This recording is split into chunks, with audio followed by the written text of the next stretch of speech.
Hello students, how are you? Myself Meet sir. Welcome to MG's Maths tutorial.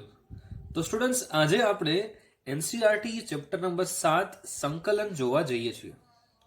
Students સંકલન ચેપ્ટરને બે અલગ અલગ ભાગમાં વહેંચવામાં આવે છે. પહેલો પોર્શન છે તે અનિયત સંકલન અને બીજો પોર્શન છે તે નિયત સંકલન. તો સૌથી પહેલા આપણે અનિયત સંકલન શું છે એના વિશે ચર્ચા કરીશું.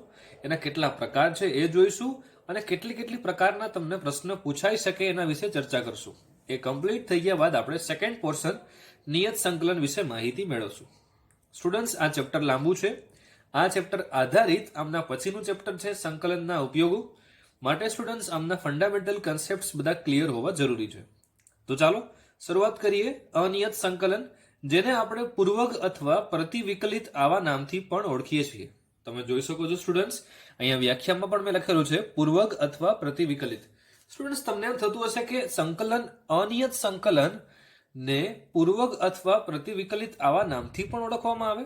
હા, કેટલીક વખત પ્રશ્નની અંદર તમને ગૂંચવવા માટે થઈને પૂર્વક અથવા પ્રતિવિકલિત આવા શબ્દોનો ઉપયોગ કરવામાં આવતો હોય છે. ચાલો જોઈએ એમની વ્યાખ્યા. અંતરાલ I સબસેટ R પર વ્યાખ્યાયિત હોય કોઈ વિકલીય વિધેય g આપણને એવું મળે છે કે જેથી gx નું આપણે વિકલન કરીએ એ કોના બરાબર થવું જોઈએ? f of x બરાબર થતું હોય કે જ્યાં આપણે x લઈએ છીએ એ શેમાંથી હોવું જોઈએ? I માંથી. તો gx ને f of x no x વિશે પૂર્વક પ્રતિવિકલિત અથવા તો અનિયત સંકલિત કહે છે. વ્યાખ્યા થોડી અટપટી છે, પરંતુ આપણે વ્યાખ્યાનો કોઈ મતલબ સમજવાનો નથી. આપણને એટલી ખબર હોવી જોઈએ સ્ટુડન્ટ્સ કે વ્યાખ્યા કઈ રીતે બની, કે વ્યાખ્યાને આપણે કઈ રીતે સરળતાથી સમજી શકીએ. ચાલો આગળ છે સેકન્ડ પોઈન્ટ સ્ટુડન્ટ્સ, એમનો સંકેત શું છે? સંકલનને આપણે આ સંકેતથી ઓળખીએ છીએ. આ એમની નિશાની છે f of x dx. જો x ની સાપેક્ષે આપણે વિકલન કરીએ તો આપણે dx એવું લખતા હતા, y ની સાપેક્ષે વિકલન કરીએ તો dy આવું લખતા હતા. આ જ રીતે સ્ટુડન્ટ્સ અહીંયા પણ એવું જ છે. જો આપણે x ની સાપેક્ષે સંકલન કરીએ તો અહીંયા લખાશે dx, y ની સાપેક્ષે સંકલન કરીએ તો અહીંયા લખાશે dy. સ્ટુડન્ટ્સ અહીંયા ફંક્શન x ના ફોર્મમાં હશે તો આપણે x ની સાપેક્ષે સંકલન કરશું, y ના ફોર્મમાં હશે તો આપણે y ની સાપેક્ષે સંકલન કરીશું. જ્યાં f of x ને સંકલનની ક્રિયાનો સંકલ્ય કહે છે. આજે તમને f of x દેખાય છે અને આપણે કયા નામથી ઓળખીએ છીએ? સંકલ્ય. જો f તથા g બંને ab પર વિકલનીય વિધેયો હોય તથા f' s is equal to g' x હોય તો every x belongs to ab માટે f of x is equal to g of x plus c થશે, જ્યાં c ની કિંમત અચળ છે. ચાલો એક વખત કન્સેપ્ટને સમજવાનો પ્રયત્ન કરીએ સ્ટુડન્ટ્સ. શું કીધું છે? dy dx of capital fx, એટલે કે કેપિટલ fx નું જો આપણે વિકલન કરીએ અને જે આપણને આન્સર મળે છે તે સ્મોલ f of x છે, તો આપણે આવું કહી શકીએ કે સ્મોલ f of x નું જ્યારે પણ આપણે સંકલન કરીશું અને આપણને જે આન્સર મળશે તે capital f of x plus c હશે, જ્યાં સ્ટુડન્ટ c એ કોઈ અચળ છે. હવે આપણે આ જ કન્સેપ્ટને થોડા ડેપ્થથી સમજવાનો પ્રયત્ન કરીએ. તો ચાલો આપણે કન્સેપ્ટને સમજવાનો પ્રયત્ન કરીએ સ્ટુડન્ટ્સ. ફોર એક્ઝામ્પલ આપણે એવું લઈએ છીએ કે હું તમને એવું કહું છું કે 2x નું સંકલન શું થશે, તો તમે આન્સર આપશો સર x² + c. બરાબર છે. એટલે હવે આપણે વિકલનના કન્સેપ્ટથી સંકલનને સમજવાનો પ્રયત્ન કરીએ. સ્ટુડન્ટ્સ તમે જોઈ શકો છો x² નું વિકલન કરવાનું હોય તો આન્સર શું આવશે? 2x. આ રીતે x² + 1 નું વિકલન કરવાનું હોય તો આન્સર આવશે 2x. x² + 2 નું વિકલન કરવાનું હશે તો પણ આન્સર આવશે 2x, અને x² + 3 નું જો વિકલન કરીએ તો પણ આન્સર આવશે 2x. એનો મતલબ શું થયો સ્ટુડન્ટ્સ કે જો હું તમને એવું પ્રશ્ન કરું હવે કે તમે આમનું સંકલન કરો તો શું થશે? x² + 1 આવી શકે, x² + 2 આવી શકે, x² + 3 આવી શકે, x² + 5 આવી શકે. મતલબ કોઈ પણ કિંમત આવી શકશે.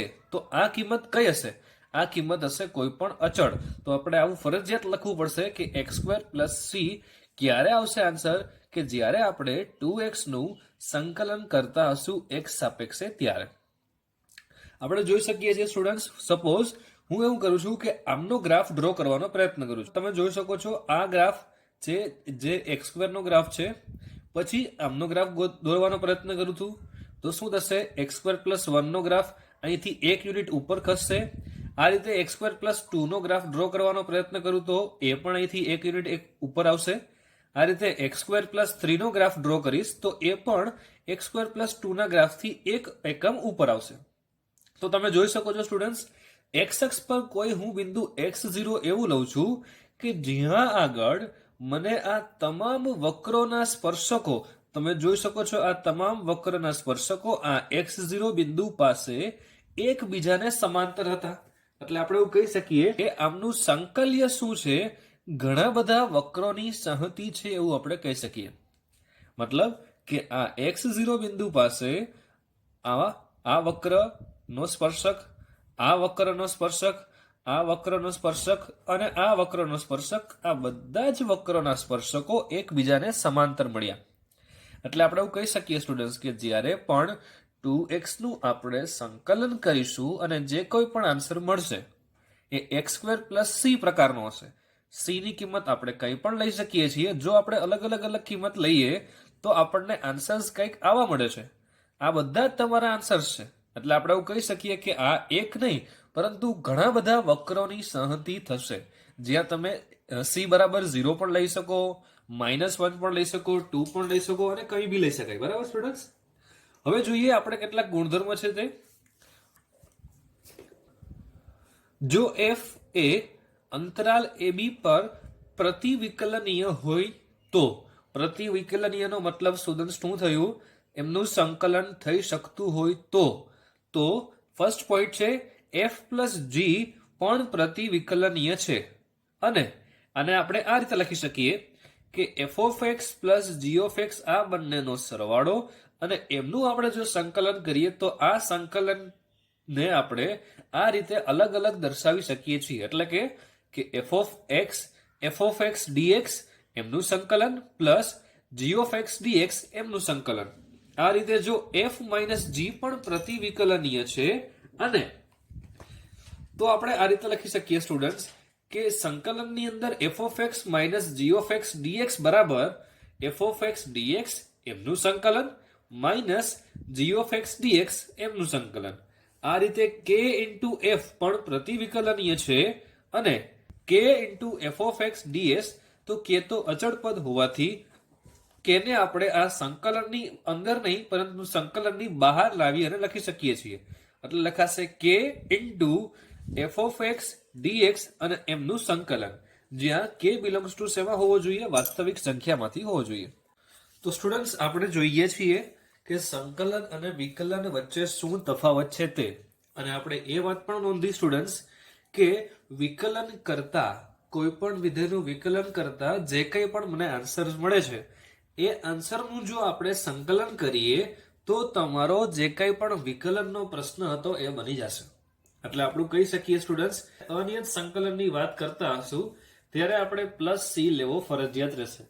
આપણે સ્ટુડન્ટ્સ એવું કહી શકીએ કે d/dx of gx = જો f(x) હોય, એટલે કે gx નું જો આપણે વિકલન કરીએ અને આન્સર આપણને f(x) મળતો હોય તો f(x) નું સંકલન કરશું તો એનો આન્સર શું હશે, g(x + c) હશે. બરાબર છે? હવે સ્ટુડન્ટ્સ આપણે કેટલાક સૂત્ર જોવાના છે, જેમાં મેં તમને ડાબી બાજુ એ સંકલનના સૂત્ર અને જમણી બાજુ જે પેન્સિલથી લખેલા છે એ વિકલનના સૂત્ર, એટલે કે એક સાથે તમારા બંને સૂત્ર ક્લિયર થઈ જાય. આ રીતે આપણે આગળ વધશું. હવે તો જોઈએ, ચાલો પહેલું સૂત્ર સંકલન માટે, ઇન્ટિગ્રેશન ઓફ x⁻n × dx. તો x⁻n+1/n+1 + c where n does not equals to -1. આમાંનું જ આપણે વિકલનનું સૂત્ર જોઈએ. d/dx of x⁻n, it means n x⁻n -1.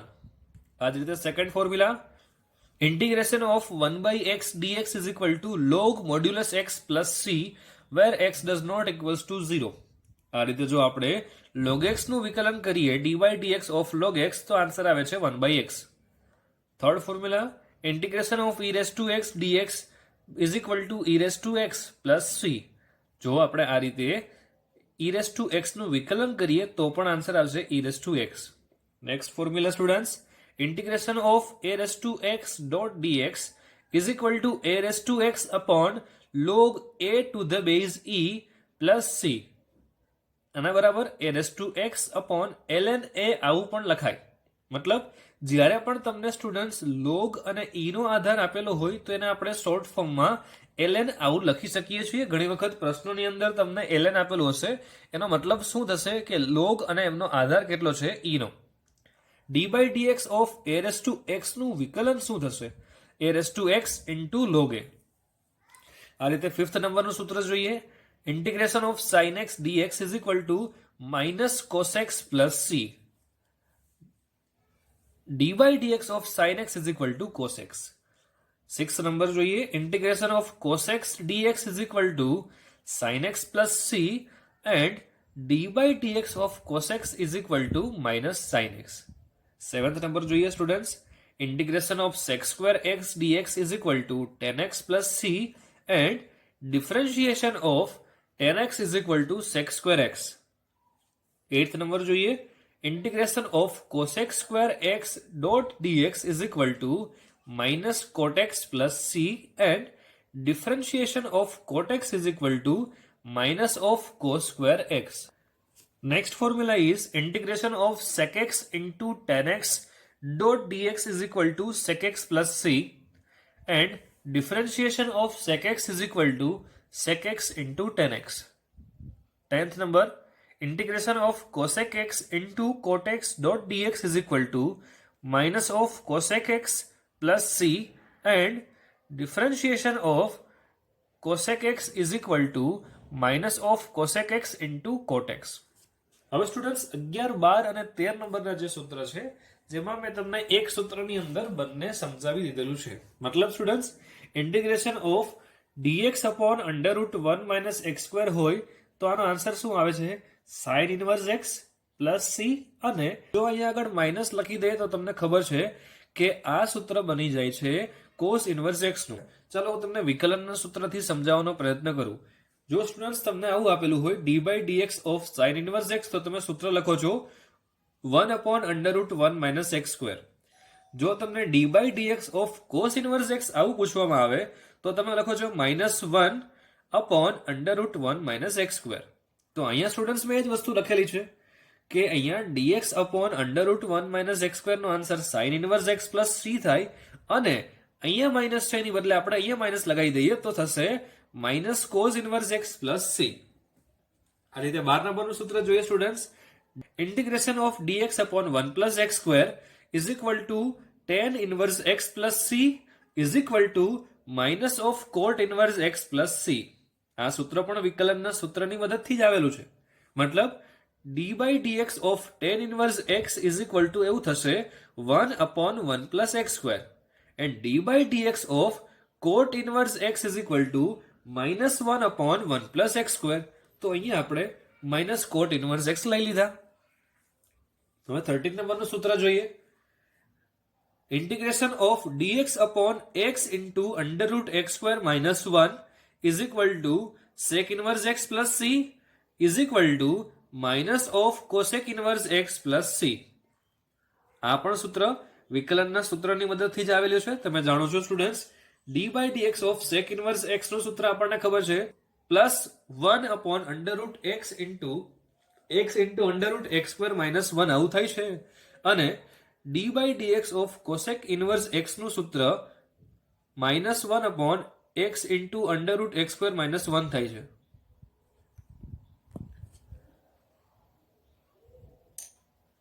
આ રીતે સ્ટુડન્ટ્સ તમે એક નોટ અહીંયા જોઈ શકો છો.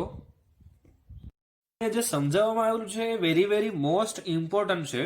શા માટે એકવાર અમને સમજીએ. નોટ જે તમને આપેલી છે તે integration of a raise to x dot dx. તો તમે આન્સર શું લખશો? આપણે ઉપર સૂત્ર જોયું a raise to x upon ln x plus c. Integration of a raise to x dot da. તો આમનો આન્સર શું થશે એ વિચારવાનું છે તમારે. મતલબ કે અહીંયા આગળ a એ તમારા માટે ચલ થઈ ગયો અને અહીંયા આગળ x એ તમારા માટે અચળ પદ થયું. જે રીતે સ્ટુડન્ટ્સ આમાં શું હતું a raise to x dot dx એનો મતલબ ચલ ક્યાં હતો? અહીંયા આગળ.